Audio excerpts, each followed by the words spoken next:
Welcome back to another episode of Come Over for Dinner. I am so glad you're here with us. Today I have a very special guest. Her name is Corinne. She is a mom of 4 children ranging in age from 1 to 9. So she is not only a busy lady, she is busy in the kitchen feeding them all, as well as her husband. He is a music director at Christ Church, and they both teach music and do music. She teaches music at all levels. Welcome, Corinne. Thank you so much, Bess. This is really fun. Well, I am so excited you're here. She has told me about her menu, and I can't wait to hear all about it and make it. So tell us what you have prepared for us today. All right, Bess. Well, when I'm thinking about what to have when I invite people over, I have kind of some all-star recipes that I go to because I like to go to the grocery store and just see what's there. And I need recipes that I don't have to look up a whole list of 30 ingredients. I just want to know what I can make with what I see. So this is called pork adovada, and it is a New Mexican recipe that's very traditional. And what you do is you buy dried guajillo peppers. Okay, and can you buy that at every grocery store? I don't know about every grocery store, but Winco has them. Really? It sounds very exotic, but it's really just a normal pepper. I think the recipe actually calls for New Mexico peppers, and I just wasn't quite sure what that was or where to find it. They said you can also substitute a California chili. Okay. But I tried guajillo peppers one time, and I love them. So it's a very fruity pepper. Nice. And so not real hot. No, it's not spicy at all. So it makes it really kid-friendly, which is really nice. So you buy these dried peppers, and then you just pour boiling water over them after you take out the seeds. And they just sit there for a little bit, and then you make this sauce, and you blend up the peppers with some of the liquid from soaking them. And you add garlic and cumin and some honey. And I think that is it. Oh, a little bit of vinegar, white vinegar. Sounds so you delicious. blend this up. It's super simple, but it makes the most beautiful red sauce. Okay. It is gorgeous, the color. It's like a brick red, and it's stunning. And then you put, you can do pork shoulder or pork sirloin, and you put that in there and you braise it in the oven for 3 hours. And it just makes the most fall apart, delicious pork, and it's still that beautiful red color. And then I like to do it on tacos. Mm-hmm. So this that's may what be I a will perfect serve. Christmas Eve dinner. Yes. Some people actually do, because Thanksgiving is 4 weeks, about from Christmas. If they if they do a turkey and a ham for Thanksgiving, plus all the sides, 4 weeks later, if they start it all over again, some people have gone to the tradition of having something Mexican on Christmas. Oh, that's fun. I don't think we've gone that far, but on Christmas Eve, we've thought about that, like throwing a big Mexican feast. Nice. Maybe we have done that before. But this would be perfect. Yes. It sounds very festive, and it is. That could be great for a crowd. The colors are so pretty. And what I like about it is, tacos are maybe thought of as more of a summer dish. Mm-hmm. But this, with a little bit of richer sauce, you can have it more in the fall if you wanted to, or even in the wintertime, if you kind of want that freshness of a taco, but you want a little more heartiness there too. So I like to serve it with a purple cabbage slaw. So you slice up your purple cabbage, and then you add cilantro, lime juice, and salt. So also super simple. Uh-huh. But those colors together, that bright red, that bright purple, the green, it's so beautiful. Little dab of sour cream on top. It's really stunning. So do you put mayonnaise in your slaw, or just? I do not. Just sour cream. Maybe a little bit more like a pico de gallo, where you just have lime juice and salt. Okay. That's all the flavoring and the cilantro. I've never made it like that before. It's new things to try. Nice. I also have not used those peppers, so that is so interesting. And adding honey, if they're fruity, and then you add honey, this does sound like a very kid friendly recipe. All my children just love it, and it's very versatile. So if you decide, I don't want to make it into tacos, one of the suggestions is you can actually serve it over potatoes. Really? So it's just one of those. Did you mention the meat? What was the meat? It is pork. Pork. You did mention pork. Yes. So I actually recently tried it with pork sirloin because they had big bags of them in Winco at a good price.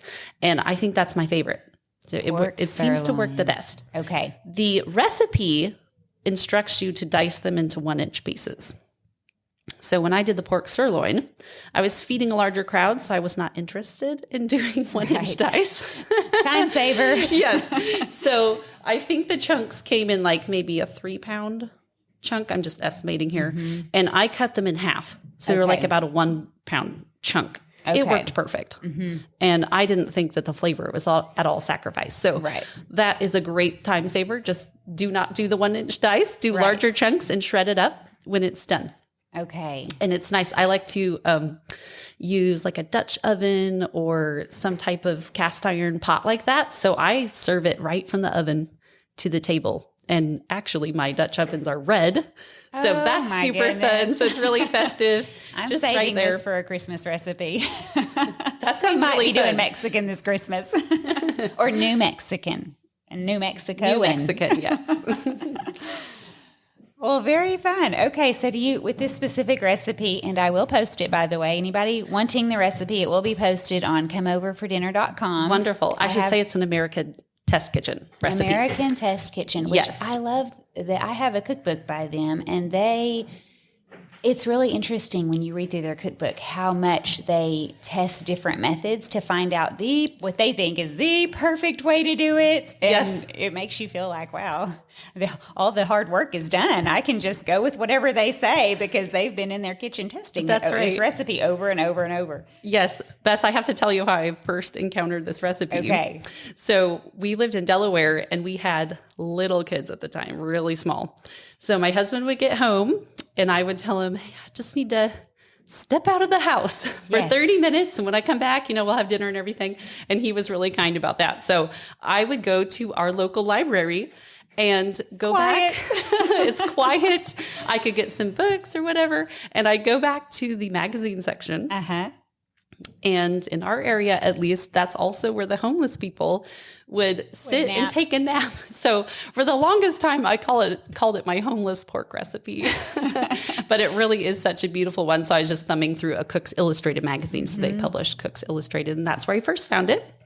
And I've been making it ever since. Well, it's very fun when you stumble across something that ends up being a family favorite forever. Absolutely. It's just your go-to and something you treasure. Probably will pass it down to your own kids, once they grow up. So I love those recipes.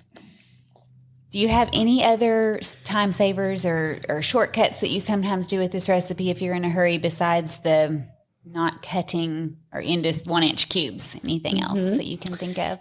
Well, I don't make my own tortillas. I just buy those and I like to heat them up. I'll do both flour tortillas and corn tortillas. So sometimes I'll just stand at the oven and heat those corn ones up. And that's kind of fun because I'm sort of a person where I like to serve off a bar, like sort of family style. Get your plate, get all your toppings because I'll make like a fresh salsa with it and maybe I'll have some rice. So that's what I do for that. But really, it's a fast recipe, and it fits that beautiful category of do ahead. Oh. So when you're having guests... Do you normally cook it starting that morning, or do you cook it like a day or two before and then heat it up? I typically time it to be done 30 minutes before my guests arrive because I can put the lid on and keep it hot.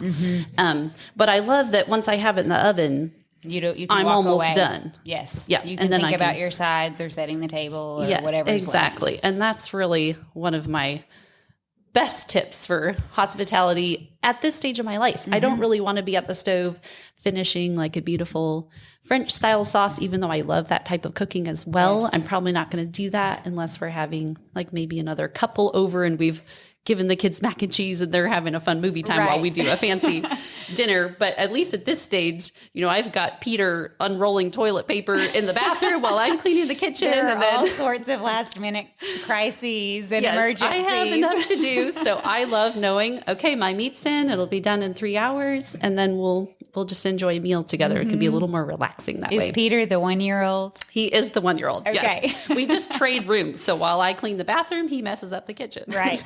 I do the kitchen, he messes up the bathroom. The toilet paper is everywhere. Yes.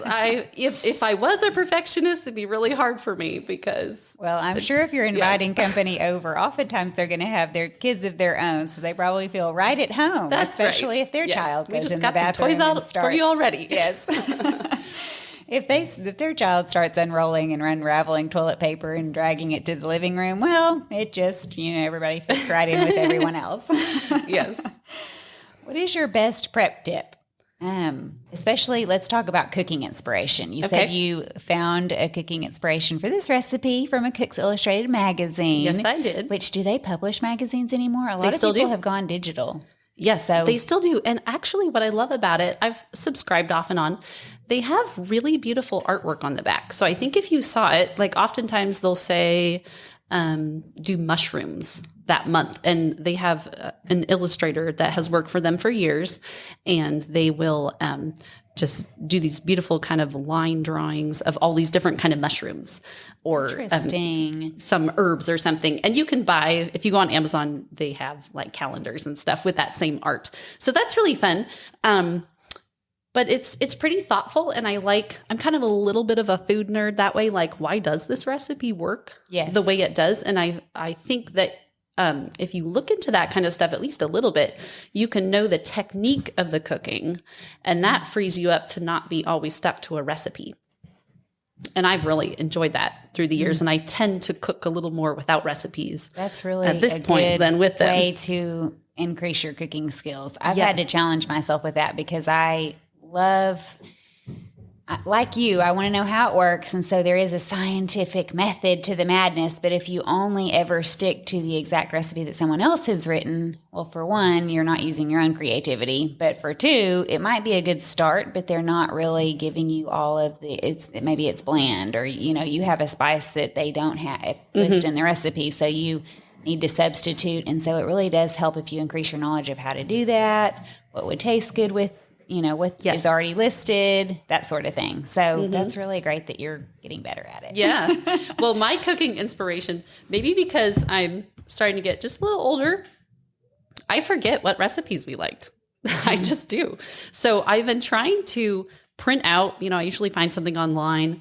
If it was just one our family just loved. Yes. And I've got this binder here, Bess. I'm still looking for a cute binder, but this is just a black binder with a beautiful picture of a sur la table cake on the front. And I just slip my recipes into these, page covers, and I'll just thumb through here. Like, what did we like? Oh, like here's my tabbouleh with roasted chicken, and it'll just kind of jog my memory. Like, oh, that sounds really good. Yes. Tonight. Okay. She's showing me a binder that is chock full. You can tell it is very loved. It is chock full of printed recipes and handwritten recipes, and they're in plastic see-through sleeves so that you can easily see front and back. Yes. I just flip through. I even have one little pocket in here. This is fun. With all my Thanksgiving recipes together. So when I go to make my meal, I think, okay, what was that roll recipe I always use? And what did I make last year? Yes, I can't remember. Right and then it's right there. And then I add to it as we have new favorites. So if I'm really kind of feeling in a rut, I will just take a tour through here, and I have also a recipe box with a few printed recipes in it as well.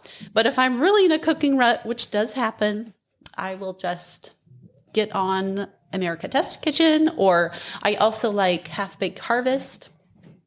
And I also sometimes like Serious Eats. That's kind of a fun one. Who is that? Alton Brown? You know what? I don't even know. Maybe I'm thinking of somebody different. When you were talking about like kind of the science behind it that America's Test Kitchen does, Alton Brown does the same thing, or at least he did. I'm not sure. I'm guessing he still has a show. But years ago, maybe it's Good Eats that I'm thinking of. Regardless, he is just incredible with testing and figuring out all the methods. He was the one that I watched just fascinated as he tested, I don't know how many different ways to boil an egg. Nice. He decided on what he felt was the perfect method, and I'm pretty sure I still use that method.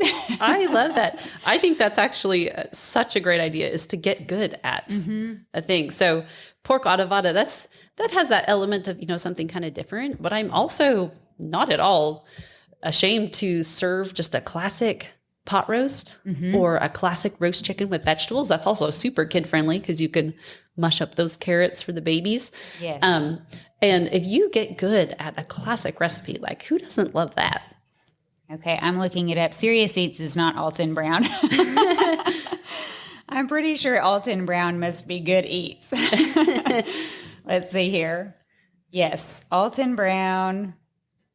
And yeah, it's Good Eats. He's done Iron Chef and multiple other things. I'm guessing he's still potentially on Food Network, but I don't have Food Network at this current moment in time. So I think no one quote me on all of this information. I think Serious Eats is a little more of a collaboration of different. And Serious Eats is a website only or a blog, or what is Serious Eats? Well, I haven't done a deep dive into it, but you can just go look at recipes on there. Okay, but so seriouseats.com. Here's what I like about it. I like trying different cuisines. And so they have a lot of that. So if you want, like you decide that you're going to try some Lebanese food, which I also love making, that's a good place to go look. Or let's say you're kind of in the mood to try Indian. And that's a good a good way to branch out. Look. Yes. I need to peruse this site. Yeah. Sometimes if you just Google Indian curry, you're going to get everything from a very Americanized version all the way to something so traditional that you maybe can't even find all the ingredients. Yes. And this is just seems like it's made for Americans, but they really try to get to the heart of what the dish is about. So that's something I love. And a friend of mine, I mean, it's pretty recent for me, but a friend of mine uses that website a lot, and she's an excellent cook. And every time I say, "Oh, where did you get this recipe? It's so good," she goes, "Serious Eats." So you know that it's a place to go to that's tried and true. She has a falafel recipe from there that's dynamite. Okay, I need to try this as well. All right. Tell us about your best shopping tip. When you're shopping for your family and shopping for a crowd, you're inviting people over, do you have a hot tip for shopping? Okay. This is not a tip for everyone, and it has a little bit to do with my cooking style. But my best shopping trip is to go to the store and look. And if you are flexible, let's say you think, okay, I'm going to make a fruit cobbler. You can see what's in season. You can see what's a good price. Or if you have, sometimes I'll go maybe I'll make one of these 3 dishes and I'll see what meat is on sale or something like that, or get inspired that way. That might not be a tip for everyone. It's okay if you really feel more comfortable following your recipe. But I love Winco. Winco is a great grocery store. It has all different spices and herbs and different things. And it gives you some inspiration. Yes. And you know what? If you don't know this about a grocery store, you can ask for things that you need. And they'll order it for you? Sometimes they will decide to order it, or just if you don't see it on the shelf. Like sometimes we're a little bit hesitant, to say, hey, do you have any more English cucumbers in the back or something? So yesterday I went to buy pork sirloin for this recipe I'm making tonight. I'm making the pork Adovada for my PDG that we do our parish discipleship group. Our small group at church. It scales up super easily. So I'm going to maybe have 25 tonight. I'm joining this group before tonight, FYI. And I didn't see the pork that I needed. Oh. And I couldn't even remember if it was a shoulder cut or a sirloin. And here comes the meat guy with his rack. He's putting more meat out. I said, hey, can you see if there's any in the back? And he was so happy to help me. And he found it. He had a couple packages and they were still the sale price from the week before. So wonderful. That's just a little tip. I think maybe Becca talked about that, or maybe Rachel, that she'll ask for a whole box of something and they will happily go get that for you. And I think maybe they're excited to do a little bit different errand than they than the normal stocking. Give them a break to go and find a giant, massive amount of pork or apples. Yes. And also locally at Safeway, the butcher is also great. Yes, that's another key tip for if your grocery store has a butcher. They are happy to work with you. I've had a very good experience working with butchers as well. Yes, so you can ask them to cut it a certain way. You can ask them, to take off this or if there's sale meats, like if it's an advertised sale, they'll package things up for you. Or I've had them wrap it in a certain way to, that I want it in the freezer. Yes, and they're happy to do that instead of, because for a long time I would buy in bulk and go home and break it up myself and wrap it and either in freezer paper or put it in maybe a gallon Ziploc bag or something like that, a freezer bag. And then one time, some Albertsons was in the South. I think Safeway and Albertsons are all owned by the same company, but I had that thought, well, if they're wrapping it for me anyway, can you just do 10 packages of 1 Yes, pound ground absolutely. beef? Or, I don't know, maybe chicken breast too. And they happily did it. And I went home and just put these perfectly packaged, pieces in my freezer. Yes, and I it was love just that. amazing for love months. I loved it. So Yes. very good. My tip. family likes to do standing rib roast for Christmas, like a prime rib, and I'll start looking for a good price on that in October or November. And if I see it, I'll have them package it and tell them it's going to be in the freezer until Christmas, and they'll do it just right so it's not freezer burnt or anything like that. They'll package it for you really tightly. Yes, and absolutely. they're excited to help you with your Christmas meal. That's right. Okay, what about a cleaning tip? Oh, goody. Cleaning's all of our favorite part, right, guys? Cleaning tip. Okay, we're getting into spiritual territory here.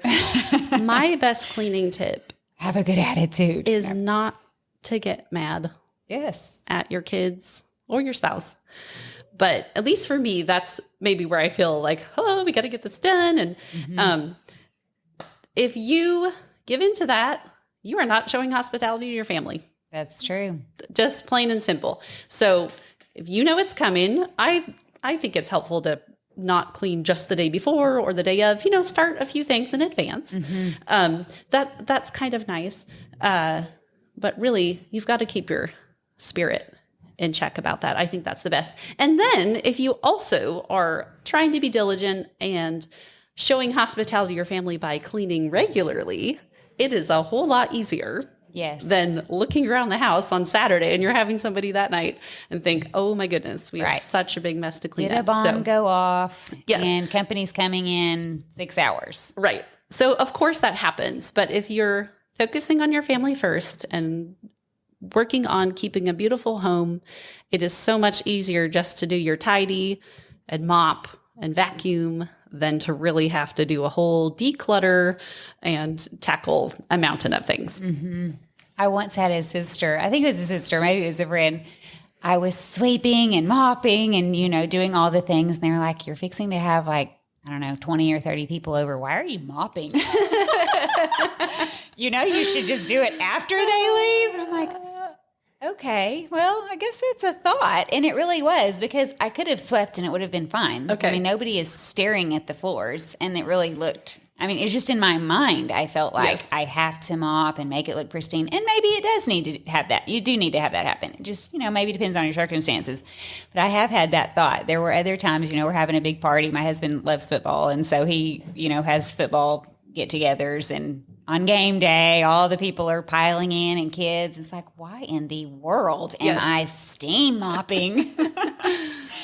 As soon as they leave, I'm going to have to do it again. So anyway, you can kind of prioritize That's a right. bit. So yep, that's a very good point, that you don't want to be showing hospitality to others and not have that same attitude towards your own family. Somehow be brushing them aside, and Yes. then let's all smile, Yes. grin, And it's such a huge and normal temptation. when everybody walks in. Yes. I have to apologize to my children probably about this often. So it's, we're all a work in progress. Oh, sure. For sure. And I think it's a super common temptation that is just built in. Yes, because That- those are the people we're most familiar with. Yes. And And that's so- how Satan will tempt you.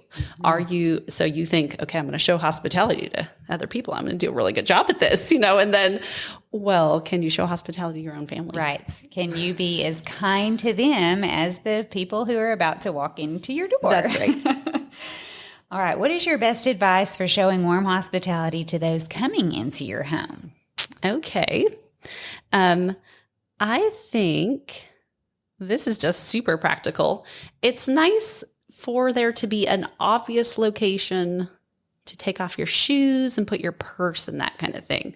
And I say this because we just did a small home renovation to take care of this problem. Okay. So my husband said to me one day, he said, when I come in, I just don't have anywhere to put my bag and things. And we have a really funny house that we bought, that needed fixing up, and it has a long rectangular front porch and it had a door on each side of that porch on the side walls. So one of the doors came right into the kitchen, right into the kitchen, right past a little bar. So it was really narrow and there wasn't anywhere to hang up coats and all that kind of stuff. So we had that sort of in a different location. So we thought, let's close off this door. It's not doing us any good. Is that where guests normally would come? Yes. To walk in? So right in the middle of your chaos. Yes, which is fine if your door comes into your kitchen. But it was awkward when people came in. So we thought, okay, let's use the other door and try to create a better entryway. So now I have a bench there, and I noticed that people just feel more relaxed when they come in because they know what to do. It's just obvious. And then I have been trying to greet people at the door.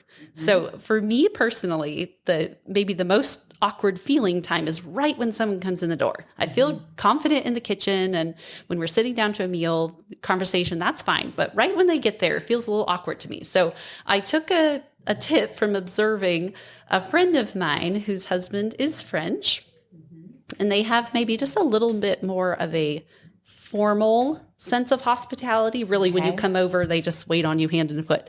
And she greets you at the door. I am so happy to see you. I am so glad you came over. How are you all doing? Just a very effusive personality directed towards you that just makes you feel so special right when you come in. So I've tried to imitate that a little bit, even if I have something that might be in danger of bubbling over on the stove. I still make a point to go over and great my guests and just make them feel like they are so welcome. Yes. That's a great That's tip. what I've been working on. That's a great thing to remember, because sometimes if you are over a bubbling pot of something, you might just do a quick wave and turn back, and that's not, like, oh, hi, glad you're here, but not really creating a time where you do greet them and talk to them. And even if it is just for a short time and you might have to run back in, that's a very good idea, because pre-planning can help with that. Yes. We talked about pre-planning your cleaning, just pre-planning your the cooking process. You can, I know with your pork, you talked about, I guess, having it ready 30 minutes ahead of time. Yes. You can do that with all of your other dishes too, if you have a plan. Yeah. You know when it's going to be done. You don't have to necessarily be having something boiling over as people are walking in the door if you've planned ahead. That's right. Well, this is something we practice with our kids too, because they're still young. So we say, okay, when they come in the door, you're going to say, thank you for coming over, Mr. So-and-so. And if they have kids, we'll make a plan. You're going to say to them, would you like to go play Legos with me or something? So they are also equipped to greet our guests and kind of have a game plan, because that could feel a little awkward for them as well. So I like thinking about how are we going to do that. Especially children talking to adults. I think that is such a good thing to teach children. And a lot of parents don't these days. The parents talk, but the kids have not been trained like you're talking about. Before they come over, let's practice. I want you to speak. I want you to say, good evening, or nice to have you here, whatever it is. And so they grow up, and even older kids, I've had that interaction where either they don't know how to speak to an adult well, they're very awkward, or mom steps in and talks for the kid. That's very strange. Yes. Like if you're greeting the kid or asking him about something, then mom answers. So that's also something don't do. And don't things get easier with practice? Yeah, it gets easier with practice. Let the kid, tell about their whatever, their school or their day or their Legos. Yeah. And don't talk Something I'll even do is think of a few questions to ask during the dinner if the conversation lulls. And I'll sometimes even prep my kids, think of a question you can ask them. And one of my go-to questions is, where did you grow up?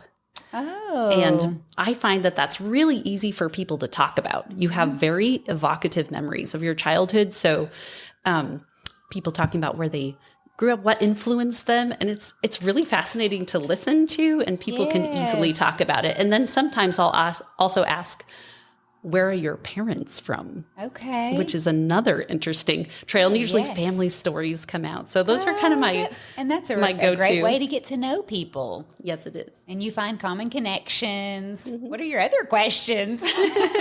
we need these conversation starters. Do you have any other go-to questions that you can think of right off the top of your head, or are those your main two? Well, I do love food and cooking. So sometimes I'll say, what is your town known for, or something like that? Yes, your local foods that you grew up with and love. I know we've when my teenagers have had other teenagers over. And it's really fun when they are from different places, because we grew up in the South, and, if you're up in the North, there are some common things, but there's definitely things that are not the same. And so we'll have arguments. I remember one of my sons had a friend down from the North, and we had to take him to the local donut shop. We're like, you don't even know. You do not even know what a good Southern donut tastes like. It is not those grocery store donuts you have up there. Not Dunkin' Donuts. In your tiny town. And so then he started calling us the Donut Divas. Oh, that's hilarious. We have a lot more to offer than just donuts, but it's a very fun conversation. When you start talking about your local food, your local favorites, especially if it's somebody visiting from out of town, coming to your town, you can take them to your favorite spots or tell them about your favorite things. And anyway, so yeah, as you can tell, I love that conversation. I'm already talking about it. So yes, well, there you go. Well, conversation starters, I don't know if I've mentioned this on here before or not. I hate to repeat myself, but this last year, my son, he's in high school, they did a etiquette dinner, and they taught the gentleman how to, open a door for a lady and just other forms of etiquette. But he also had to escort a lady, as far as like they kind of paired him up, and he had to open the door for her at the vehicle. And as they walked to a theater to be a part of a concert, he had to open that door and help her with her, as she sat down, he took her coat, that kind of thing. And before he went, he was like, Mom, what if I'm paired up with someone who doesn't talk? Because, at school, everyone's worst nightmare. Yeah. At school, I'm sure the girls talk to the boys, but it's probably not, just this constant chattering. They're chattering among themselves. So the girls talk to the girls, the guys talk to the guys. And so I think he had that thought all of a sudden of like, what if she doesn't talk to me at all? And everything went fine. But I did have that conversation with him of ask open-ended questions. Yes. And he's like, well, what's that? And so another great conversation tip is if you're talking to your guests who maybe aren't so chatty, or maybe it's a new person and you're all kind of nervous, don't ask a question that ends with a yes or no. The open-ended question means they have to describe something, and there are people that you ask an open-ended question, somehow they turn it into a one-word answer. Well, that's just kind of your part. Yeah. You can follow up with another open-ended question. But, something like, tell me about where you grew up. If all they say is, I don't know, North Carolina. Okay. That's when you ask what food is famous for. Then you ask, okay, second go-to question. Tell me about the food there. What did you eat, or what was that like growing up in North Carolina? Anyway, so if they have to describe something, and then you get some details, and it really does help to kind of think open-ended questions. Yes. So anyway. We also, our children have an arsenal of jokes. So if the conversation lulls a little bit, hey, Phoebe, why don't you tell us the joke about the two volcanoes? I love that. And I love they have fun with some way to bring kids into the conversation, because that makes them very proud to be a part and to tell their joke. But also, I've noticed, at dinners, sometimes if the kids are nervous, they say absolutely nothing. Which, it's if the adults are having a conversation, that is a polite way to be. They don't want to be so boisterous and loud they're constantly interrupting. But to be able to speak and, if they have a thought or something to add, I feel like that's another way of bringing them along to be mature young adults. Yeah, I love that. Be able to talk to people of all ages. Mm-hmm. So that kind of makes me think of how I've been contemplating on hospitality recently, that if you are showing hospitality to your family first, it really frees you up to show hospitality to others. And by that, I mean, you're working on cultivating a happy dinner time for your family, and one where you are telling jokes and people are reciting their poems from school and mom and dad are telling stories, and the kids are used to this type of dinner together.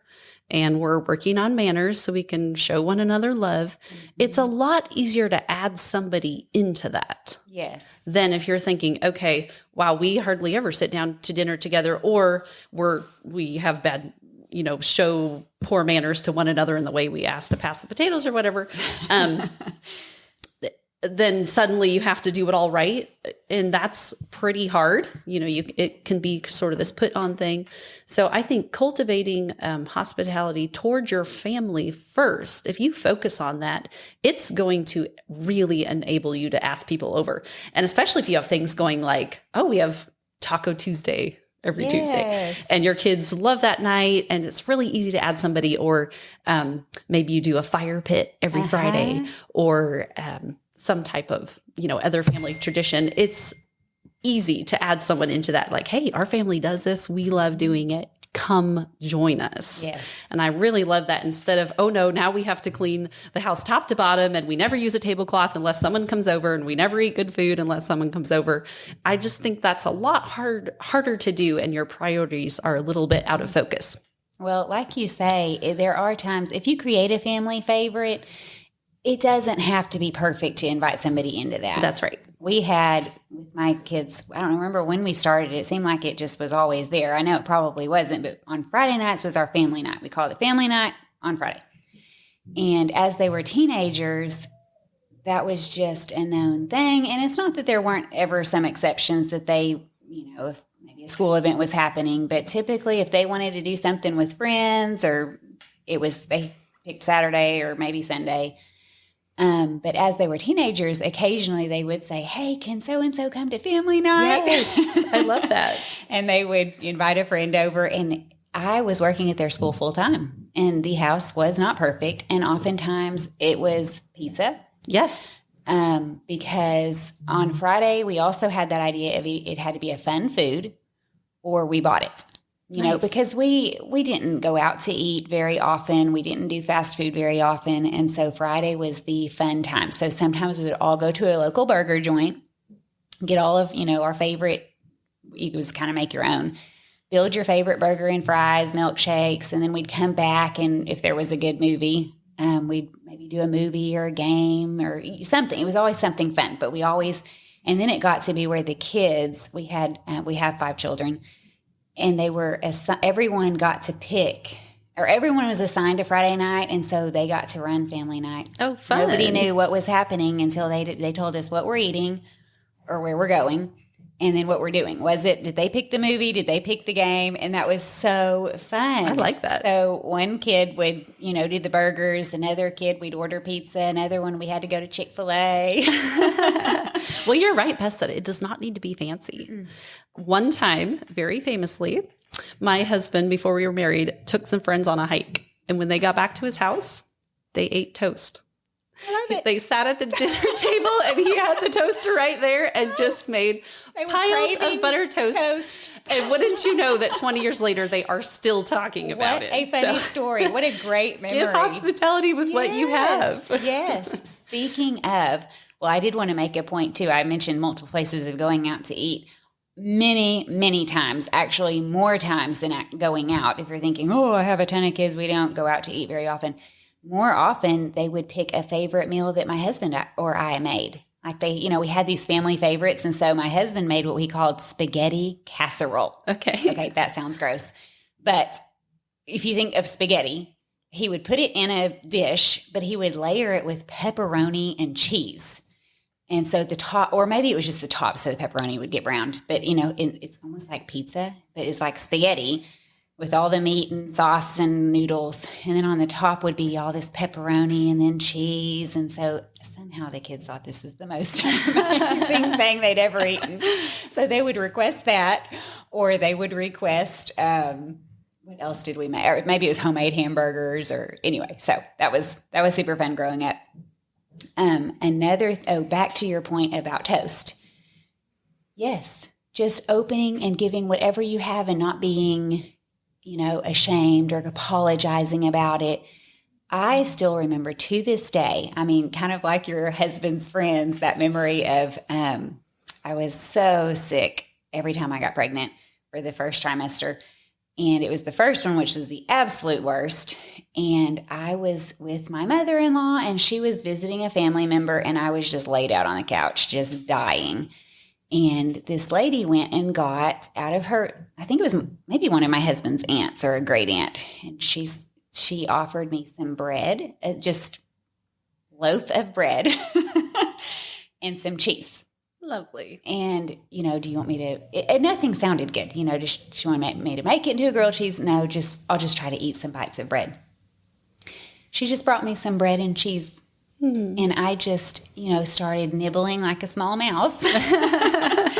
And it was just magical. I mean, but the thing was, she's like, I don't really have anything, I need to go to the grocery store, but she just opened her fridge and what can I bring you, and God used it that day because Wonderful. All of a sudden I wasn't laying on the couch. I was sitting up and asking for more bread and cheese. Yes, an open hand with hospitality. Meal I'd ever eaten. Nice. So, okay, what is your favorite kitchen item and where can we find it? Okay, I don't know if anyone's talked about this yet on your podcast, but I think it is well worth investing in a good set of knives. Oh. You use them every single day, and it will make any job you're doing so much faster and better and easier, and you will feel like you have real prowess at the helm of your ship if you have a good chef's knife. So I don't have the top of the line. I just have a set of classic Wüsthof knives. Okay. They're a little bit nicer than Henkel's, but not, like I said, not top of the line. And if you think, that's a little out of my price range, I would just encourage you to save up for one good knife and see what a difference it makes. So that's my go-to. And they're right on the counter where I can grab them easily because I use them all. You have a knife block or I do you have a knife the block. Magnetic strip? I have a knife block. Okay. And that works for me. So that's my biggest tip. And I am a huge fan of having a simple kitchen, but good items in there for you to use. Top quality because they work. Yes, your tools. My dad always said the right tool for the right job. And so if you have good quality tools, it really goes a long way. And there's a few other, maybe you might say gadget things I like. I love a stick blender.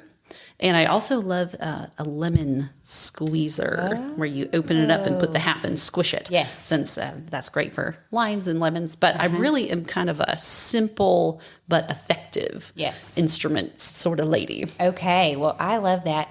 When I first was married, I did not have good knives. And I didn't know the difference, I guess. And I mean, I know growing up, my mom had knives, but maybe they were always dull.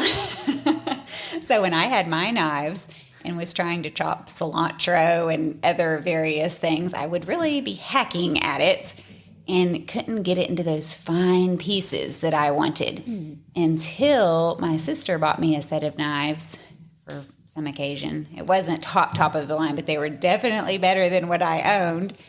And all of a sudden, I was getting these really fine chops. It's like, wow. Yes.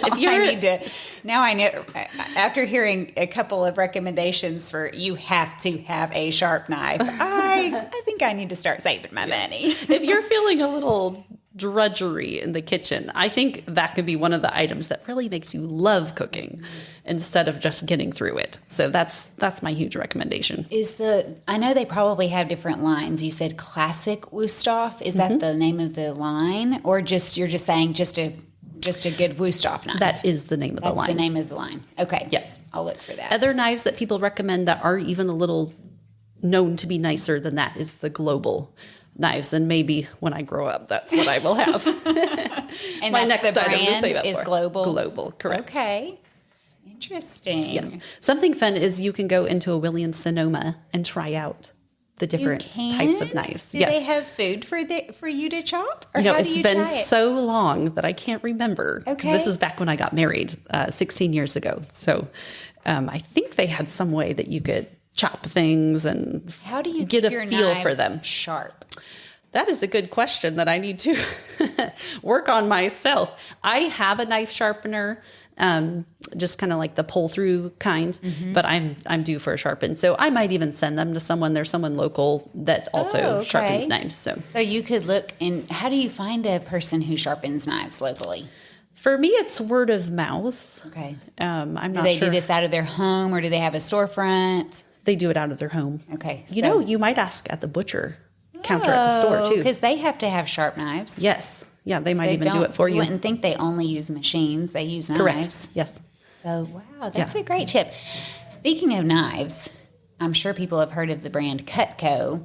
My hot tip for a knife is you must have a cheese knife. Do you have a cheese knife? I do have a cheese knife. I like it. It's a knife that has holes in the middle. Yes. So there's the blade, kind of an oval-shaped hole, and then the top. Mm-hmm. And it decreases the friction as it cuts through the cheese, and it makes the perfect slices of cheese. You can get them as thin as you want. Mm-hmm. And Cutco's expensive. I'm sure there's other brands. But again, save your money and get a high-quality cheese knife. And you will never look back. Cutting cheese before, I grew up with using a cheese slicer. I have one of those too. It was like the wire across. Oh, and okay. Is yours like that? It's it has slightly like cutting different. wire. This is fine. It was fine, but you had to kind of adjust it. And this is literally years ago, so I'm sure they've improved.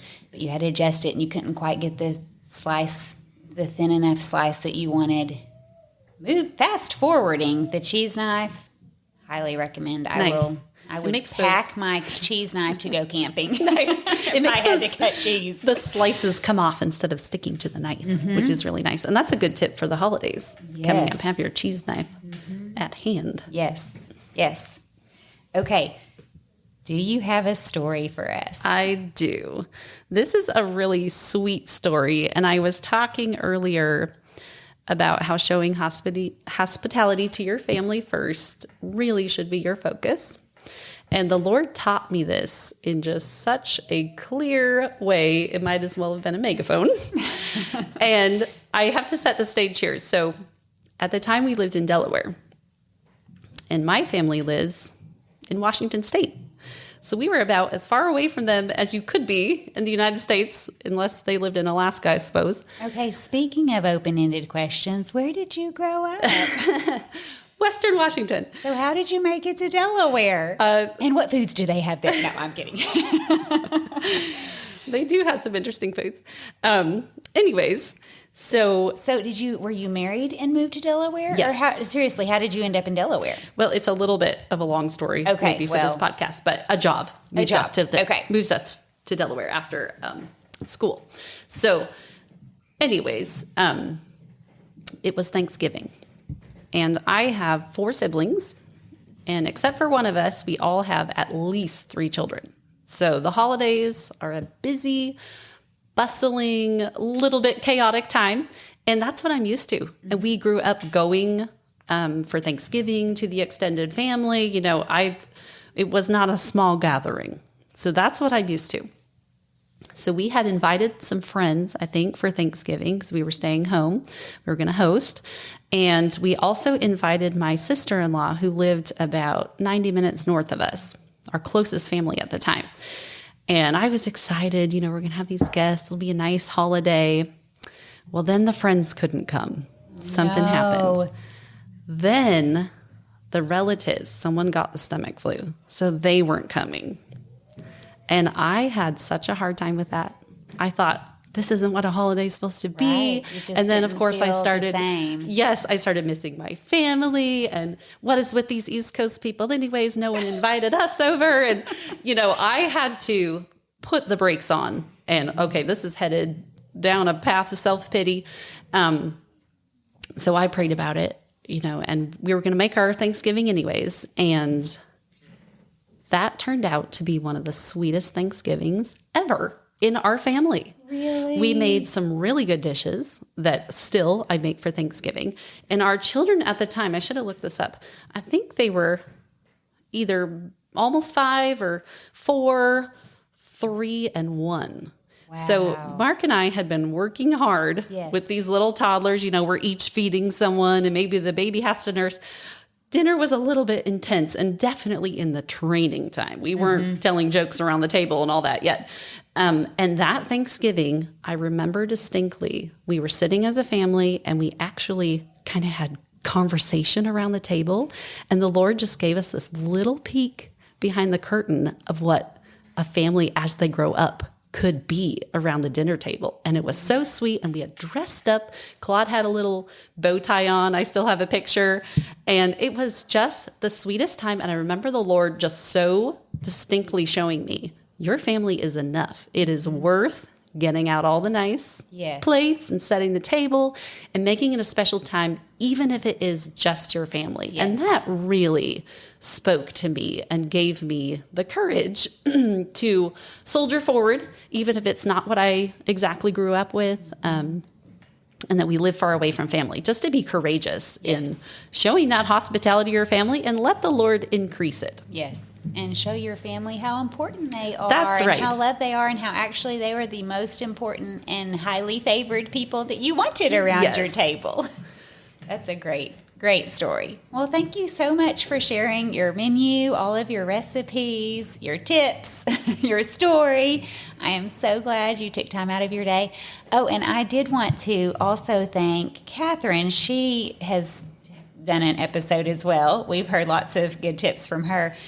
I am new to all of this, and she has a spot. I didn't know this at the time. We didn't record here when I was doing her episode, but she has a spot below her business. She and her husband run a realty business, and she has it's kind of a basement type, renovated basement, daylight basement. And it's a recording type studio, and she has been so kind to let me record here. I'm still texting her and figuring out all the nuances, but I think I have it down how to operate the machine. So thank you so much, Catherine. I did want to say her podcast is called the Kestrel Country Podcast, and she and her husband talk about local things, events going on, and just, I don't know, I'm sure it's a lot more than that besides local events, just about the area. And I recently listened to one for anybody that is in the area. My very favorite podcast that they've done so far that I've heard. I just found out about it, so I haven't listened to all of them. But local spots to visit around Moscow with Mike and Catherine Church I made a whole list. So fun. I've been here a year, and I have checked off a couple of those boxes, but there were so many things that they talked about. So I have so much inspiration for just getting out of my house and looking around. And so anybody wanting to travel here and visit, or if you have family or friends that are coming into town, I thought that was such a great, because they just in 20 minutes hit on so many different options, whether it's outdoors or local businesses or things to do with kids. So anyway, shout out to Catherine. All right. Bye for now. Thanks so much.